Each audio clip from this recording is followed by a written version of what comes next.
How's everyone doing?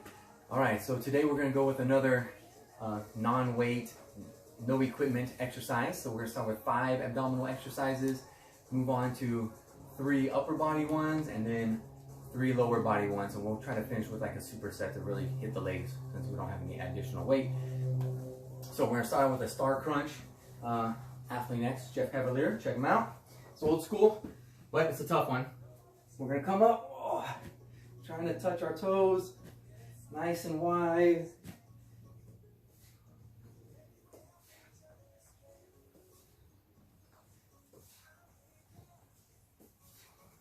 If that's too difficult, or you just get tired after you're doing that, you're going to do half of one. All right, so we're still going to lay out, but now I'm going to bring up just one side at a time. All right? Maybe I hit 10 on this side,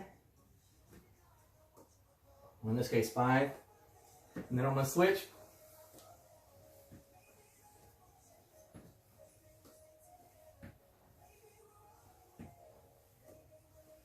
Another one with our feet overhead. It's just going to be toe touch. Toe touch you can do, nice and methodical and slow, or just rep it out.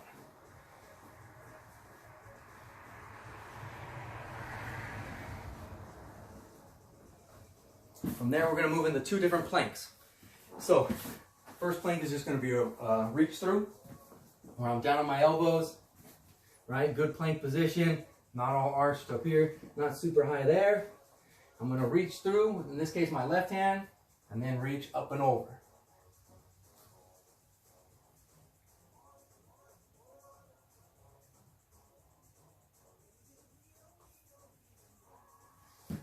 Looks like from here, right-handed,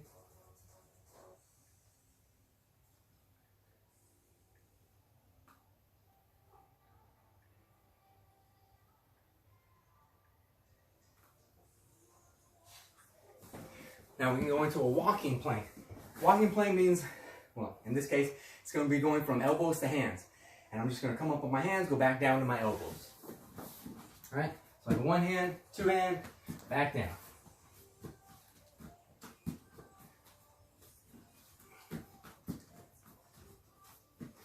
I can always start with the opposite hand.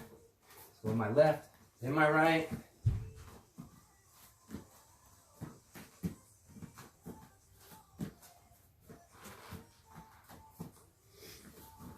All right, so now we're going to move into 3 upper body exercises.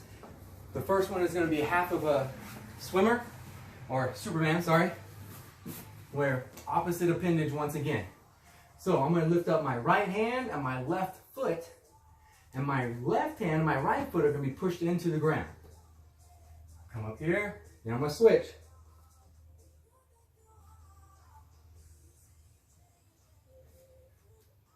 Really trying to squeeze my shoulders and my glutes, hamstrings, my back. I can roll over, and I'm going to pretend I'm a dead bug. So, in this case, I'm going to go tabletop. My hands are up. I'm going to actually lower opposite appendages. So in this case, my left hand and my right leg, here, and then up, and then switch. Now the other thing about this is it takes coordination. A little more thinking involved.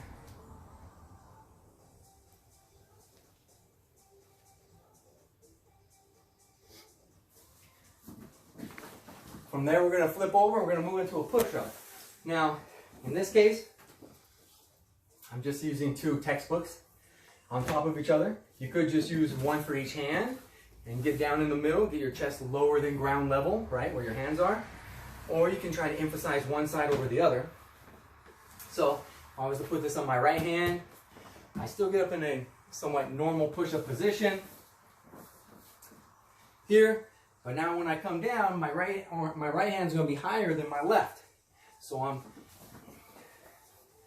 trying to get my right side of my chest a little bit more than my left side.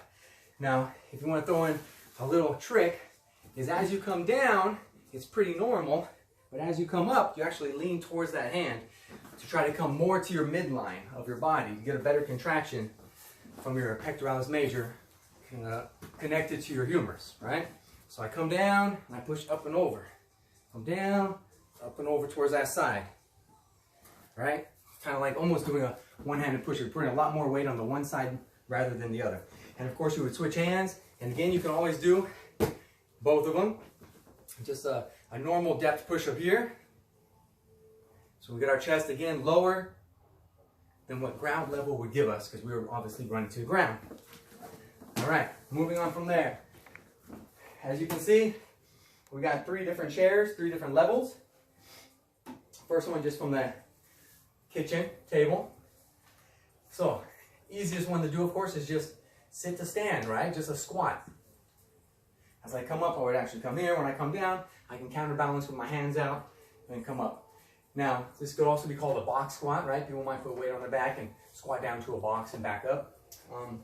To make this more difficult, we can just do a single leg sit to stand, right? Where I might have one leg out and my hands out, my counterbalance. And as I stand up, they kind of come here. Now, I'm never actually touching the ground with my left foot. It's just helping me with balance. Okay? Now, if that's too easy, or just right, but if you want to, you can always move down to a seat that's a little bit lower. You can do the same idea, just squatting. Of course, it's much safer. Obviously, less likely to fall this way. And it controls your body, right? Right, again, you can always do single leg. Put the leg out, stand up, sit down, one leg. It's going to be quite a bit more difficult. All right, now I have the kids' chair. Took it from their room. Now, a lot of times, especially with legs, what happens is you do some leg press at the gym, or you do squats, and usually you're going to have some kind of weight there, right? Now, your body weight might be enough for you. Okay, now, if it's not, then doing something what I'm going to do right now, like a superset, combining 2 exercises or more back to back. At some point, it becomes a circuit, but we're going to do a superset. So we're going to take 3 in this case, and I'm going to start with the hardest exercise first of the 3 exercises, so that by the time I actually get to the so-called easiest exercise, it's going to feel hard, right? So, I've already tested this out. So the hardest one for me here is going to be a single leg, right? Since it's much lower. So I'm going to start here, and I'm going to come up. Now let's say I have a certain number in my head, maybe. Let's say we'll go 5 right now, just make the video. All right, now when I get to 5, I want to still burn out that left side maybe. Okay, so I'm actually going to keep my left leg forward, do a Bulgarian split squat. I'm going to throw my right leg up on top of here. And again, you can use something else that's lower, but in this case, I'm going to get my balance, and I'm going to come down and up, still focusing mainly on my left. All right, make it do the work. When I get to my specified number, I'll stop there, and then I can go to my easiest one, which is just squatting, all right? Or use no chair at all and squat, okay? But by the time I actually get here, after I did, maybe if I do 15 or 20 reps at each of those, it's going to be really tough. And then that squat's going to get more done for you rather than have to do 100 reps of just squatting. All right, thanks for tuning in. See you next time.